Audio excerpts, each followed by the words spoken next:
So, dear students, in our last section, we have seen the waterfall model for development of the system.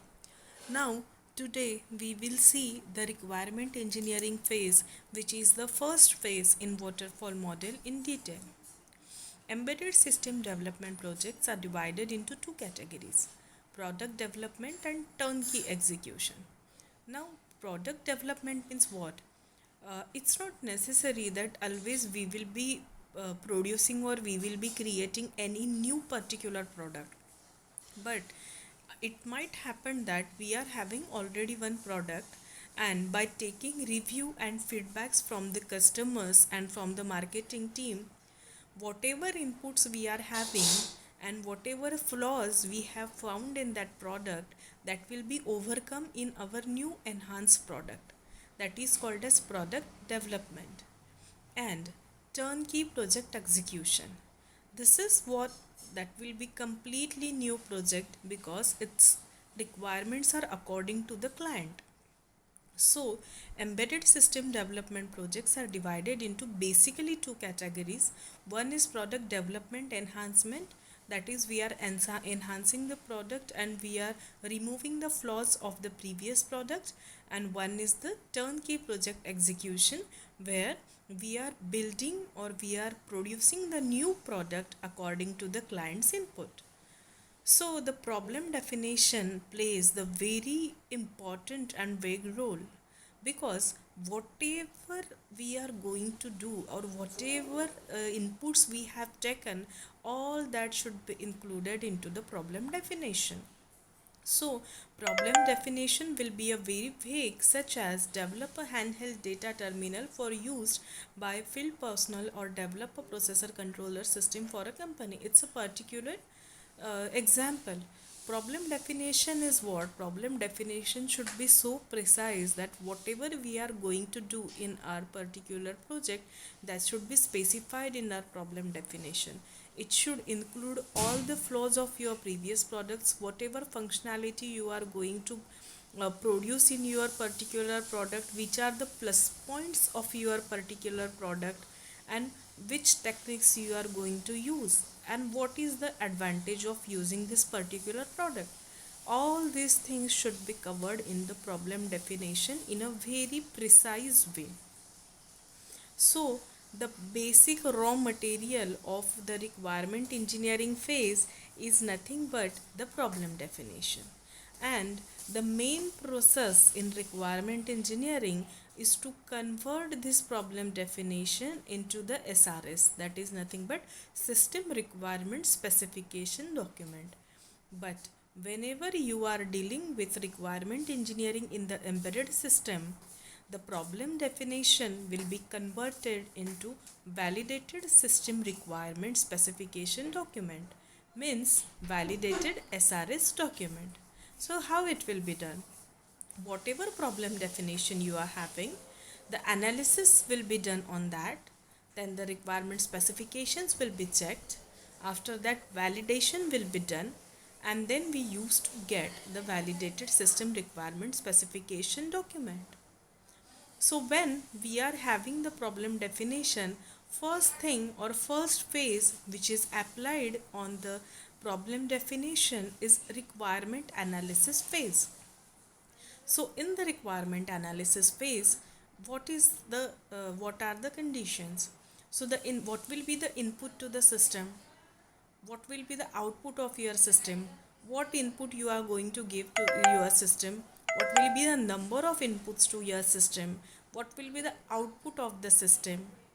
The processing to be done by the system along with time restrictions. Yes, this is very necessary part.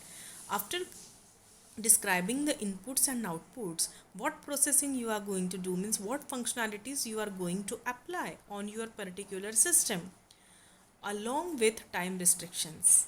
Because if it is hard real time system, then time plays the main constraint role, and if it is soft real time system, still we have to follow the deadline, but it's somehow hard in the hard real time system. So that we have to consider in the requirement analysis phase.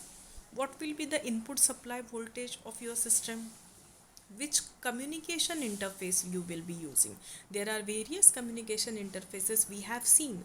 So according to that, which will be needed and which is provided, uh, that should be mentioned in the requirement analysis phase.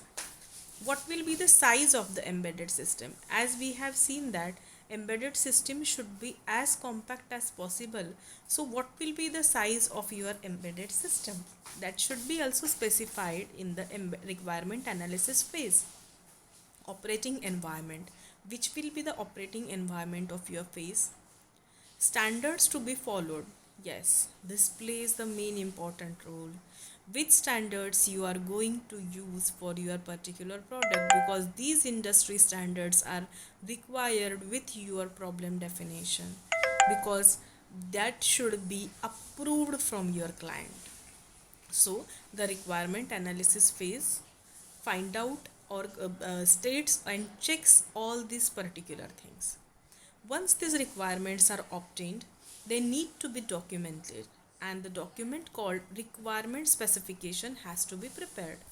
As we have seen in this particular diagram, first you are having the problem definition, then we have done the analysis. In the analysis phase, we have taken all the things: inputs, outputs, functionality, timing constraint, supply voltage, standards, everything.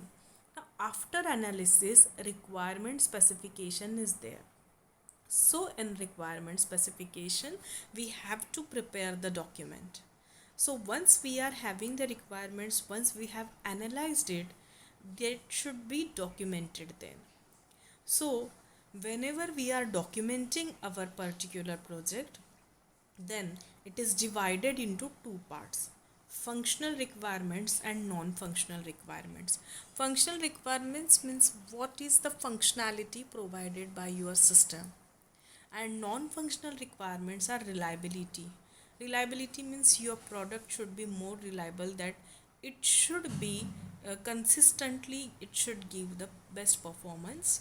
Delivery time, what will be the delivery time? Implementation requirements in detail. Standards, as I already said, because that should be approved from your client. Safety requirements, yes, this is also important thing. What are the safety requirements you are providing in your system? Security. So requirement validation phase is to ensure that the requirement specification document captures all the requirements of user, and also ensure that required embedded system can be designed and developed. So requirement validation phase is the third phase we can see over here. After analysis, specification is done, and the third one is the then requirement validation phase. So as its name implies, validation means what? Validation is nothing but giving surety of anything. So it's the process or phase where we are giving the ensurety that whatever specification our document is having, they are the requirements that should be applicable to user, and according to that we will be definitely building and designing our system. So that is nothing but requirement validation phase. So we were having the raw thing, that was the problem definition. Then we have done the analysis and checked all the things. Then we have prepared the document of the things. Then we have validated that yes, all the things are correct, and we are giving the surety that yes, we will be developing the product according to the document. So by applying all these three phases on the problem definition, what we are getting as output is nothing but validated system requirement specification document, which is a very well documented thing, where all the validated things and requirements are specified in our document. So today we have seen the first phase of our waterfall model requirement engineering. In our next session, we will see the second phase. Thank you.